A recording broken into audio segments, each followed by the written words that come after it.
പ്രിയമുള്ള മുത്തുമുഅ്മിനീങ്ങളെ, ഇന്നത്തെ ക്ലാസ്സിലൂടെ നമ്മൾ പഠിക്കുന്നത് വളരെ പ്രധാനപ്പെട്ട ഗൗരവമുള്ള ഒരു വിഷയമാണ്. അഥവാ നമ്മളുടെ വീടുകളിൽ പിശാചുക്കൾ ഒളിഞ്ഞിരിക്കുന്ന 4 സ്ഥലങ്ങളെ കുറിച്ചാണ്. അതോടൊപ്പം തന്നെ പിശാചിൽ നിന്ന് രക്ഷപ്പെടാൻ, സിഹിറിൽ നിന്ന്, കണ്ണേറിൽ നിന്നൊക്കെ രക്ഷപ്പെടാൻ, പിശാച് ബാധയിൽ നിന്ന് രക്ഷപ്പെടാനുള്ള ചില അമലുകളും നമ്മൾക്ക് പഠിക്കാം. അള്ളാഹു തൗഫീഖ് പ്രദാനം ചെയ്യട്ടെ. അസ്സലാമു അലൈക്കും വറഹ്മത്തുള്ളാഹി വബറകാതുഹു. അൽഹംദുലില്ലാഹി റബ്ബിൽ ആലമീൻ വൽ ആഖിബത്തു ലിൽ മുത്തഖീൻ. അസ്സലാത്തു വസ്സലാമു അലൈക യാ റസൂലല്ലാഹ്.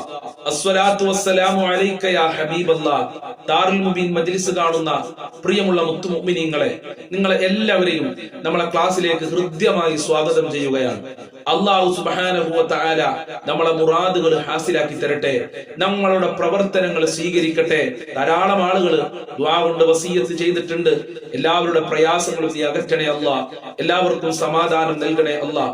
സന്തോഷമുള്ള ജീവിതം നൽകി അനുഗ്രഹിക്കണേ അല്ലാഹ്. പ്രിയമുള്ള മുത്തുമുഅ്മിനീങ്ങളെ, ഇന്നത്തെ ക്ലാസ്സിൽ വളരെ ഗൗരവമുള്ള ഇമ്പോർട്ടന്റ് ആയ വിഷയമാണ് നമ്മൾ സംസാരിക്കാൻ പോകുന്നത്. അതുകൊണ്ട് ആദ്യം മുതൽ അവസാനം വരെ എല്ലാവരും കേൾക്കണമെന്ന് പ്രത്യേകം ഓർമ്മപ്പെടുത്തുകയാണ്. നമ്മളെ ജീവിതത്തിലെ ഏറ്റവും വലിയ ശത്രുവാരാണ്? നമ്മളെ ജീവിതത്തിലെ ഏറ്റവും വലിയ ശത്രുവായി അള്ളാഹു പരിചയപ്പെടുത്തിയത് പിശാചുക്കളാണ്. പിശാചിന്റെ ശ്രദ്ധ നമ്മൾക്കുണ്ടെങ്കിൽ നമ്മളെ ജീവിതത്തിലെ വിഷമങ്ങളും സങ്കടങ്ങളും ഉണ്ടാകും. ഒരുപാട് ആളുകൾ സിഹിർ കാരണം പ്രയാസപ്പെടുന്നുണ്ട്. പിശാച് ബാധ ഏറ്റുകൊണ്ട് ഒരുപാട് ആളുകൾ സങ്കടപ്പെടുന്നുണ്ട്. കണ്ണേറ് കാരണം ഒരുപാട് ആളുകൾ സങ്കടപ്പെടുന്നുണ്ട്. ദുആ കൊണ്ട് വസിയത്ത് ചെയ്തിട്ടുണ്ട്. സിഹിറും കണ്ണേറും അസൂയൊക്കെ പിശാചിൽ നിന്ന് വരുന്നതാണ്. അപ്പൊ നമ്മളെ ജീവിതത്തിലെ ഏറ്റവും വലിയ ശത്രു പിശാചുക്കളാണ്.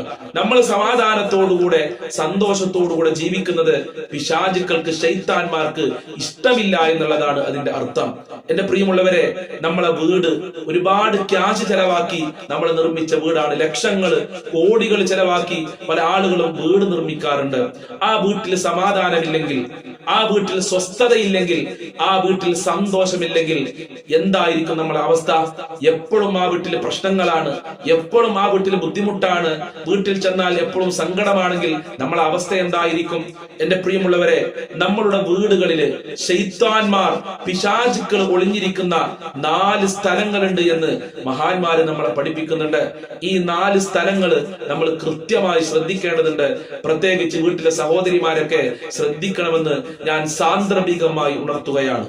എന്റെ പ്രിയമുള്ള മുത്തുമുഅ്മിനീങ്ങളെ, നമ്മളെ വീടുകളിൽ പിശാചുക്കൾ ഒളിഞ്ഞിരിക്കുന്ന ഒന്നാമത്തെ സ്ഥലം മുത്തുനബി നമ്മളെ പഠിപ്പിക്കുന്നുണ്ട്. അൽ ഫിറാശുല്ലദി ലാ യനാമു അലൈഹി അഹദുൻ. ഉപയോഗശൂന്യമായ റൂം, കട്ടില, ബെഡ്റൂം ഒക്കെ പിശാചുക്കൾ ഒളിഞ്ഞിരിക്കുന്ന സ്ഥലമാണെന്ന് മുത്തുനബി നമ്മളെ പഠിപ്പിക്കുന്നുണ്ട്.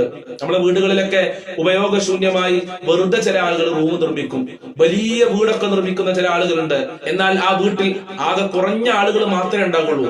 ആവശ്യത്തിൽ കൂടുതൽ വീട് നിർമ്മിക്കുകയും ആ വീട്ടിൽ ധാരാളം ബെഡ്റൂമുകളും നിർമ്മിക്കുന്ന പല ആളുകളുണ്ട്. എന്നാൽ എന്റെ പ്രിയമുള്ളവരെ, ഉപയോഗശൂന്യമായി കിടക്കുന്ന ബെഡ്റൂം, അതുപോലെ തന്നെ ആ ബെഡ്റൂമിലെ കട്ടില, ആ ബെഡ്റൂമിലെ വിരിപ്പ്, ഇവിടെ പിശാചുക്കൾ ഒളിഞ്ഞിരിക്കുന്നുണ്ട് എന്ന് മഹാനായ നബി സല്ലല്ലാഹു അലൈഹി വസല്ലം തങ്ങൾ കൃത്യമായി നമ്മളെ പഠിപ്പിക്കുന്നുണ്ട്. മുത്തുനബിയുടെ ഒരു ഹദീസ് പരിശോധിച്ചാൽ നമുക്ക് കാണാൻ കഴിയും. ഫിറാശുൽ റജുലിൻ, നമ്മളെ വീട്ടിലെ ഒരു റൂം, ആ വീട്ടിലെ പുരുഷന്, ഭാര്യ ഭർത്താക്കന്മാർക്കുള്ളതാണ്. ഓ ഫിറാശുൽ ലി അഹ്ലിഹി, പിന്നെ അവന്റെ കുടുംബക്കാർക്കാണ് ഒരു റൂം. അതുപോലെ തന്നെ ഫിറാശുൽ ലിൽ ലൈഫി, അതുപോലെ തന്നെ ഒരു റൂം നമ്മൾക്ക് വിരുന്നുകാർ വരുമ്പോ, പെങ്ങന്മാര് വരുമ്പോ, അടിയന്മാര് വരുമ്പോ, അതല്ലാത്ത ആളുകളൊക്കെ വരുമ്പോ അവർക്ക് കിടക്കാനുള്ളതാണ്. വറാബിയുൽ ശൈത്താൻ, പിന്നെ ഉപയോഗശൂന്യമായ റൂം ഉണ്ടെങ്കിൽ അത് പിശാചുക്കൾക്ക് നമ്മൾ ഒഴിഞ്ഞിട്ടെടുത്തതുപോലെയാണെന്ന് മുത്തുനബി നമ്മളെ പഠിപ്പിക്കുകയാണ്. ഒരിക്കൽ നബി സല്ലല്ലാഹു അലൈഹി വസല്ലമ തങ്ങളോട് ഒരാൾ വന്നിട്ട് സലാം പറഞ്ഞു. അല്ലാഹുവിന്റെ റസൂൽ സലാം മടക്കിയില്ല. മുത്തുനബി സലാം മടക്കിയിട്ടില്ലെങ്കിൽ എത്ര വിഷമമുണ്ടാവും? സാധാരണക്കായ നമ്മളൊക്കെ സലാം മടക്കിയിട്ടില്ലെങ്കിൽ അത് കുഴപ്പമില്ല എന്ന് നോക്കാം. പക്ഷെ നബി സല്ലല്ലാഹു അലൈഹി വസല്ലമ തങ്ങളോട് സലാം പറഞ്ഞിട്ട് മുത്തുനബി സലാം മടക്കിയിട്ടില്ലെങ്കിൽ എത്ര വിഷമമുണ്ടാവും? നബി സല്ലല്ലാഹു അലൈഹി വസല്ലം സലാം മടക്കിയില്ല. ഈ മനുഷ്യൻ നബി സല്ലല്ലാഹു അലൈഹി വസല്ലം തങ്ങള് സലാം പറഞ്ഞിട്ട് മടക്കാത്തിനെ കുറിച്ച് അന്വേഷിച്ചപ്പോ ഈ മനുഷ്യന് മനസ്സിലായി, അദ്ദേഹം ആവശ്യത്തിൽ കൂടുതൽ വീട് നിർമ്മിച്ചിട്ടുണ്ട്.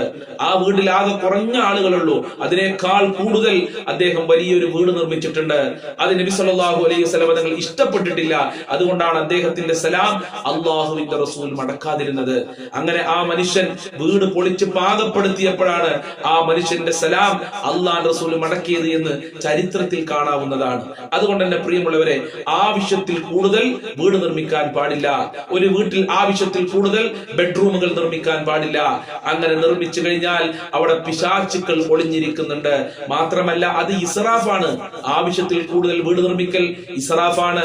ഇസ്രാഫാണെങ്കിലോ ചെയ്യരുതേ എന്ന് നബി സല്ലല്ലാഹു അലൈഹി വസല്ലം നമ്മളെ പഠിപ്പിച്ചിട്ടുണ്ട്. അതുപോലെ തന്നെ പരിശുദ്ധ ഖുർആനിലൂടെ അള്ളാഹ് നമ്മളെ ഓർമ്മപ്പെടുത്തി തന്നിട്ടുണ്ട്. അതുകൊണ്ട് അത്തരം റൂമുകൾ നമ്മൾ ശ്രദ്ധിക്കുക എന്ന് പ്രത്യേകം ഓർമ്മപ്പെടുത്തുകയാണ്. ചില ആളുകളൊക്കെ ഉണ്ട്, വീട് നിർമ്മിക്കും, എന്നിട്ട് നേരെ ഗൾഫിലേക്ക് പോകും. ആ വീട്ടിൽ പിന്നെ ആരും താമസിക്കൂല.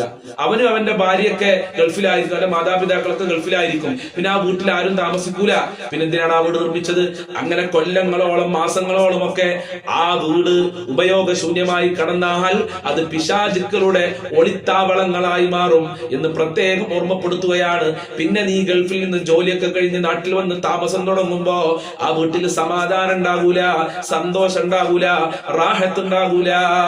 അള്ളാഹു മനസ്സിലാക്കാനുള്ള തൗഫീക്ക് നൽകട്ടെ. അപ്പൊ ഉപയോഗശൂന്യമായ ബെഡ്റൂമുകള്, കട്ടില, ബെഡ്, ഇതിലൊക്കെ പിശാചുക്കൾ ഒളിഞ്ഞിരിക്കുന്നുണ്ട്. രണ്ടാമത്, പിശാചുക്കൾ നമ്മളെ വീട്ടിൽ ഒളിഞ്ഞിരിക്കുന്ന ഒളിത്താവളം അത് നമ്മളെ വീട്ടിലെ ബാത്റൂമാണ്, നമ്മളെ വീട്ടിലെ ടോയ്ലറ്റുകളാണ്. ടോയ്ലറ്റും അതുപോലെ തന്നെ വീട്ടിലെ ബാത്റൂം, കുളിപ്പരയൊക്കെ നമ്മൾ ശരിക്ക് കഴുകി വൃത്തിയാക്കണം. പല ആളുകളും അത് വൃത്തിയാക്കാറില്ല. വൃത്തിയാക്കിയിട്ടില്ലെങ്കിലോ ഇബ്ലീസിന് അത് വലിയ ഇഷ്ടമാണ്. അതുകൊണ്ടാണ് ടോയ്ലറ്റിലേക്ക് പ്രവേശിക്കുമ്പോ ബിസ്മില്ലാഹി അല്ലാഹുമ്മ ഇന്നി അഊദു ബിക മിനൽ ഖുബുതി വൽ ഖബായിസ്, ആൺ പിശാചിൽ നിന്നും പെൺ പിശാചിൽ നിന്നും അല്ലാഹുവേ നിന്നോട് ഞാൻ കാവല് ചോദിക്കുന്നു. അല്ലാഹുവോട് പിശാചിൽ നിന്ന് കാവല് ചോദിച്ചിട്ടാണ് ബാത്റൂമിലേക്ക് കയറേണ്ടത്. ഓരോ വീട്ടിലും വീടിന്റെ ഉള്ളിലാണ് കൂടുതൽ ബാത്റൂം ഉള്ളത്. പഴയ കാലത്തൊക്കെ പുറത്തായിരുന്നു ബാത്റൂം ഉള്ളത്. ഇന്നൊക്കെ വീടിന്റെ ഉള്ളിൽ ബാത്റൂം ഉണ്ടായിട്ടുണ്ട്. അങ്ങനെ വീടിന്റെ ഉള്ളിൽ ബാത്റൂം ഉണ്ടെങ്കിൽ ആ ബാത്റൂം കൃത്യമായി സൂക്ഷിക്കണം, കൃത്യമായി നമ്മൾ വൃത്തിയാക്കേണ്ടതുണ്ട്. കുട്ടികളൊക്കെ മൂത്രയിച്ചാൽ ഉമ്മമാര് പോയി അത് വൃത്തിയാക്കണം. വലിയ ആളുകൾ തന്നെ മൂത്രയിച്ചാൽ വൃത്തിയാക്കാത്തൊരു അവസ്ഥയാണ്. അള്ളാഹു കാത്ത് രക്ഷിക്കട്ടെ. അപ്പൊ നമ്മളെ വീട്ടിലെ ടോയ്ലറ്റിൽ പിശാചുക്കളുണ്ട്. പിശാചുക്കളുടെ വാസസ്ഥലമാണ് ടോയ്ലറ്റ് എന്ന് മഹാന്മാര് നമ്മളെ പഠിപ്പിക്കുന്നു. അതുപോലെ തന്നെ മൂന്നാമത്തെ സ്ഥലം, ഇത് പ്രത്യേകം എല്ലാ ഉമ്മമാരും സഹോദരിമാരും ശ്രദ്ധിക്കേണ്ട ഒരു വിഷയമാണ്. അൽ അത്തമാതീലുൽ മുജസ്സിമു, രൂപങ്ങളുള്ള അതുപോലെ തന്നെ പ്രതിമകളുള്ള വീടുകൾ. അവിടെ പിശാചുക്കൾ ഉണ്ടാവും. പല വീട്ടിലും കയറി ചെന്ന ആനയുടെ ഒരു പ്രതിമ ഉണ്ടാവും. ചിലപ്പോ കോഴിയുടെ പ്രതിമയായിരിക്കും, ചിലപ്പോ കൊറ്റിയുടെ പ്രതിമയായിരിക്കും, പൂച്ചയുടെ പ്രതിമ, നായയുടെ പ്രതിമയൊക്കെ ഉള്ള പല വീടുകളും കണ്ടിട്ടുണ്ട്. അത്തരം വീടുകൾ പിശാചുക്കൾക്ക് ഇഷ്ടമാണ് എന്ന് മാത്രമല്ല, അത്തരം വീട്ടിലേക്ക് അള്ളാന്റെ റഹ്മത്ത് വരൂല. പിശാചുക്കൾ ശൈത്താന്മാര് വരുമെന്നല്ലാതെ അള്ളാന്റെ റഹ്മത്ത് വരൂല, റഹ്മത്തിന്റെ മലക്കുകൾ വരൂല. മഹാനായ നബി തങ്ങൾ പറഞ്ഞു, ലാ തദ്ഖുലുൽ മലായികത്തു ബൈതൻ ഫീഹി കൽബുൻ, നായകളുള്ള വീട്ടിലേക്ക് മലക്കുകൾ വരൂല. റഹ്മത്തിന്റെ മലക്കുകൾ വന്നാലേ നമ്മൾക്ക് റഹ്മത്ത് ലഭിക്കൂ, അള്ളാന്റെ കാരുണ്യം ലഭിക്കൂ. അങ്ങനെ നായകളുള്ള, ജീവനുള്ള നായകളുള്ള വീട്ടിലേക്ക് റഹ്മത്തിന്റെ മലക്കുകൾ വരൂല. എത്ര എത്ര മുസ്ലിം വീടുകളിലാണ് അനാവശ്യമായി നായകളെ വളർത്തുന്നത്. സുബ്ഹാനല്ലാഹ്, നായകളെ വളർത്തുക മാത്രമല്ല, ബെഡ്റൂമിലേക്ക് വരെ നായകളെ കൊണ്ടുപോകുന്ന എത്ര എത്ര മുസ്ലിമീങ്ങളുണ്ട്. സൂക്ഷിച്ചോ, നിന്റെ വീട്ടിൽ അള്ളാന്റെ കാവലുണ്ടാകൂല, അള്ളാന്റെ റഹ്മത്ത് ഉണ്ടാകൂല. തമാസീൽ, അതുപോലെ തന്നെ ബിംബങ്ങള്, അതുപോലെ രൂപങ്ങള്, അതുപോലെ പ്രതിമകളുള്ള വീട്ടിലേക്കും അള്ളാഹുവിന്റെ റഹ്മത്തിന്റെ മലക്കുകൾ വരൂല. സോക്കേസിലൊക്കെ ഇങ്ങനെ നായയുടെ പ്രതിമനെ വെച്ചിട്ടുണ്ടാവും ചില ആളുകൾ. അതുപോലെ തന്നെ കൊറ്റിയുടെ പ്രതിമ, ആനയുടെ ഒക്കെ പ്രതിമകളെ സോക്കേസിലൊക്കെ കൊണ്ടുപോയി വെക്കാറുണ്ട്. അതൊക്കെ തന്നെ ഒഴിവാക്കിക്കോളി. നിങ്ങളുടെ വീട്ടിൽ സമാധാനം ഇല്ലാതിരിക്കാനുള്ള ഒരു കാരണം അതാണ്. അല്ലാതെ വെറും സിഹറും കണ്ണേറും മാത്രമൊന്നുമല്ല, അതല്ലെങ്കിൽ അസൂയാലുക്കളുടെ അസൂയയും നാക്കേറും മാത്രമൊന്നുമല്ല, പിശാചിന്റെ പോക്കുവരവും മാത്രമൊന്നുമല്ല. ഇതൊക്കെ നമ്മൾ ശ്രദ്ധിക്കണ്ടേ. നമ്മളെ വീട്ടിൽ പിശാചുക്കൾ ഒളിഞ്ഞിരിക്കുകയാണ്. പിശാചുകൾക്ക് താമസിക്കാനുള്ള സൗകര്യങ്ങൾ നമ്മളെ വീട്ടിൽ നമ്മൾ ചെയ്തു കൊടുത്താൽ പിന്നെയുണ്ടോ ആ വീട്ടിൽ സമാധാനം ഉണ്ടാകുന്നു? പിന്നെ എങ്ങനെയാണ് വീട്ടിൽ സന്തോഷം ഉണ്ടാകുക? അപ്പൊ പോകും ജ്യോത്സ്യന്മാരത്തേക്ക്, ആരോ എനിക്ക് സിഹർ ചെയ്തിട്ടുണ്ട്, വീട്ടിൽ സമാധാനമല്ല, ഇവന്റെ വീട്ടിൽ നായകൾ ഉണ്ടാകും, ഇവന്റെ വീട്ടിൽ പ്രതിമകൾ ഉണ്ടാകും, ഇവന്റെ വീട്ടിൽ ഒഴിഞ്ഞു കിടക്കുന്ന ഒരുപാട് ബെഡ്റൂമുകൾ ഉണ്ടാകും. അല്ലാഹു മനസ്സിലാക്കാനുള്ള തൗഫീഖ് പ്രദാനം ചെയ്യട്ടെ. അപ്പൊ റഹ്മത്തിന്റെ മലക്കുകൾ വരാത്ത വീടാണ് പ്രതിമകളുള്ള വീട്. ആ വീട്ടിൽ പിശാചുക്കൾ ഉണ്ടാകും, റഹ്മത്തിന്റെ മലക്കുകൾ ആ വീട്ടിൽ നിന്ന് പോവുകയും ചെയ്യും. അതുപോലെ നാലാമത്, നമ്മളെ വീടുകളിൽ പിശാചുക്കൾ ഒളിഞ്ഞിരിക്കുന്ന ഒരു സ്ഥലമുണ്ട്. അത് എല്ലാവരും പ്രത്യേകം ശ്രദ്ധിക്കുക. ഭർത്താക്കന്മാരും ശ്രദ്ധിക്കണം, ഭാര്യമാരും ശ്രദ്ധിക്കണം, മക്കളും ശ്രദ്ധിക്കണം. ആരൊക്കെ വീട്ടിലുണ്ടോ അവരൊക്കെ ശ്രദ്ധിക്കുക. ഏതാണ് ആ നാലാമത്തെ സ്ഥലം? വൃത്തിയാക്കാതെ കൂട്ടിയിട്ട ഡ്രസ്സുകളാണ്. ഇന്ന് പല വീടുകളിൽ ചെന്ന് നോക്കിയാൽ എന്താണ് അവരുടെ അവസ്ഥ? ഡ്രസ്സുകൾ ഇങ്ങനെ കൂട്ടിയിട്ടുണ്ടാവും. ഡ്രസ്സുകൾ അയൽ നിന്നെടുത്ത് കൂട്ടിയിടുന്ന ആളുകളുണ്ട്. അതുപോലെ തന്നെ അലക്കാതെ വൃത്തിയാക്കാതെ കൂട്ടിയിടുന്ന ആൾ, അതൊന്നും മടക്കി വെക്കാതെ അതങ്ങനെ ബെഡ്റൂമിൽ കൂട്ടിയിടുന്ന പല ആളുകളുണ്ട്. അങ്ങനെ ചെയ്യാൻ പാടില്ല. അതിൽ പിശാചുക്കൾ ഒളിഞ്ഞിരിക്കുന്നുണ്ട് എന്ന് മഹാന്മാര് നമ്മളെ പഠിപ്പിക്കുന്നുണ്ട്. അപ്പൊ കുറച്ച് മടിയൊക്കെ ഒഴിവാക്കണം. നമ്മളെ ഡ്രസ്സാണ്, നമ്മൾ ധരിക്കുന്ന ഡ്രസ്സാണ്, അത് ശരിക്കും അതിന്റെ സ്ഥലത്ത് കൊണ്ടുപോയി വെക്കുക. നമ്മളെ മക്കൾക്ക് അത് ചെറുപ്പത്തിൽ തന്നെ പഠിപ്പിച്ചു കൊടുക്കണം. ഡ്രസ്സ് എവിടെ വെക്കണം, പുസ്തകം എവിടെ വെക്കണം, ചെരുപ്പ് എവിടെ വെക്കണം, പേന എവിടെ വെക്കണം, ഭക്ഷണപാത്രങ്ങൾ എവിടെ വെക്കണം, ബെഡ്റൂം എങ്ങനെ വൃത്തിയാക്കണം, ഇതൊക്കെ നമ്മളെ മക്കൾക്ക് ചെറുപ്പത്തിൽ തന്നെ നമ്മൾ പഠിപ്പിച്ചു കൊടുക്കേണ്ടതുണ്ട്. അതല്ലെങ്കിൽ അങ്ങനെ ഡ്രസ്സുകൾ കൂട്ടിയിട്ടാൽ അതിൽ പിശാചുക്കൾ ഒളിഞ്ഞിരിക്കുന്നുണ്ട്. ആ ഡ്രസ്സ് ഇട്ടിട്ടാണ് പിന്നെ നേരെ നമ്മളെ മക്കൾ മദ്രസയിലേക്ക് പോകുന്നത്. പിന്നെ മക്കൾ മദ്രസയിൽ കടന്ന് ഉറങ്ങാതിരിക്കോ? പിന്നെ മക്കൾ സ്കൂളിൽ പോയാൽ ഉറങ്ങാതിരിക്കോ? അതുകൊണ്ട് അങ്ങനെ ഡ്രസ്സ് വീട്ടിൽ കൂട്ടിയിടരുത്. അത്തരം സ്വഭാവമുള്ള സഹോദരിമാര് ശ്രദ്ധിക്കുക, അത്തരം സ്വഭാവമുള്ള ഭർത്താക്കന്മാർ ശ്രദ്ധിക്കുക, അതുപോലെ തന്നെ മക്കൾ ശ്രദ്ധിക്കുക. അള്ളാഹു മനസ്സിലാക്കാനുള്ള തൗഫീഖ് പ്രദാനം ചെയ്യട്ടെ.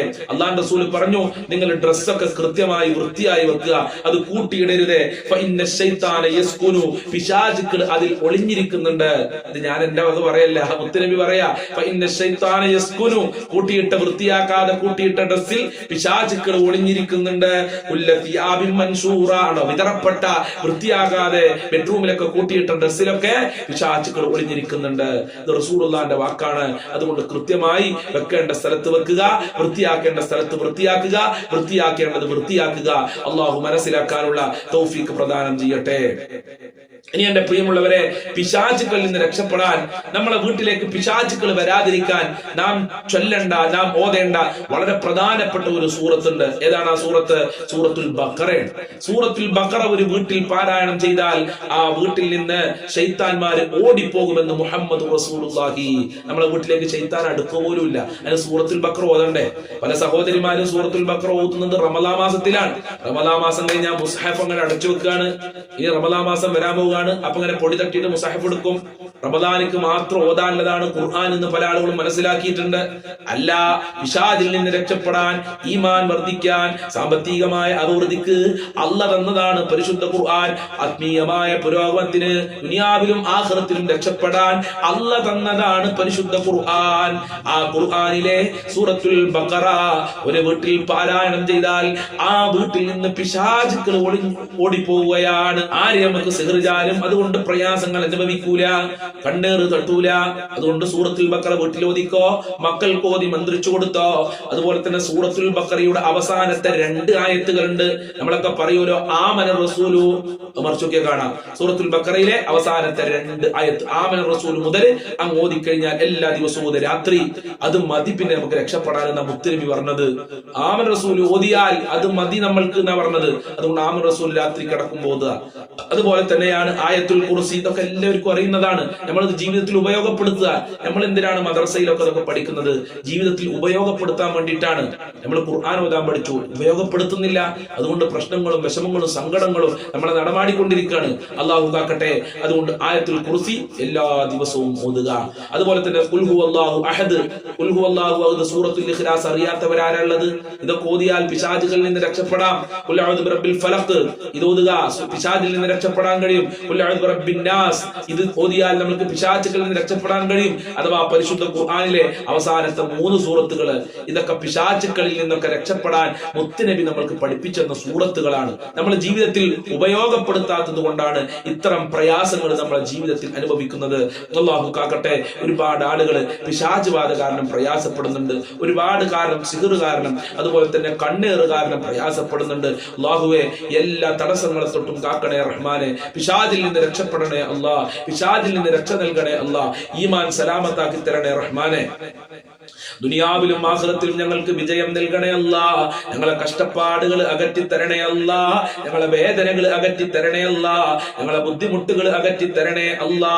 ഞങ്ങൾക്ക് ഈമാൻ നൽകണേ റഹ്മാനെ. സന്തോഷം നൽകണേ അല്ലാ. ഞങ്ങളെ ദുഃഖങ്ങൾ അകറ്റി തരണേ അല്ലാ.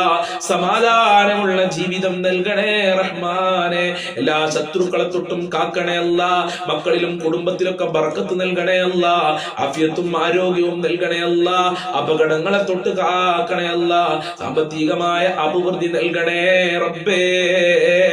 ഇൻഷാ അല്ലാ എല്ലാ ദിവസവും രാവിലെ 6 മണിക്ക് നമ്മളെ ചാനലിൽ വിശാലമായ ദിക്റു ദുആ മജ്ലിസ് അപ്ലോഡ് ചെയ്യും. കഴിയുന്ന ആളുകളൊക്കെ അതിൽ പങ്കെടുക്കുക. ഒരുപാട് ആളുകൾക്ക് ആ മജ്ലിസ് കൊണ്ട് ശാന്തിയും സമാധാനവും സന്തോഷവും ലഭിക്കുന്നുണ്ട്.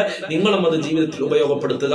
6 മണിക്ക് കൃത്യമായി നിങ്ങൾക്ക് പങ്കെടുക്കാൻ പ്രയാസം ഉണ്ടെങ്കിൽ നിങ്ങളെ വീട്ടിലെ തിരക്കുകളും മക്കളെ സ്കൂളിലും മദ്രസയിലേക്കോ പറഞ്ഞയച്ച് ഒഴിഞ്ഞിരിക്കുന്ന സമയത്ത് ആ മജ്ലിസിൽ നിന്ന് പങ്കെടുത്തു നോക്ക്. സമാധാനം ഉണ്ടാവും, റാഹത്ത് ഉണ്ടാകും. അള്ളാഹു അനുഗ്രഹിക്കട്ടെ. അസ്സലാമു അലൈക്കും വറഹ്മത്തുള്ളാഹി വബറകാതുഹു. സ്വല്ലല്ലാഹു അലാ മുഹമ്മദ് സ്വല്ലല്ലാഹു അലൈഹി വസല്ലം. സ്വല്ലല്ലാഹു അലാ മുഹമ്മദ് സ്വല്ലല്ലാഹു അലൈഹി വസല്ലം. അല്ലാഹുമ്മ സ്വല്ലി അലാ മുഹമ്മദ് യാ റബ്ബി സ്വല്ലി അലൈഹി വസല്ലിം. അസ്സലാമു അലൈക്കും വറഹ്മത്തുള്ളാഹി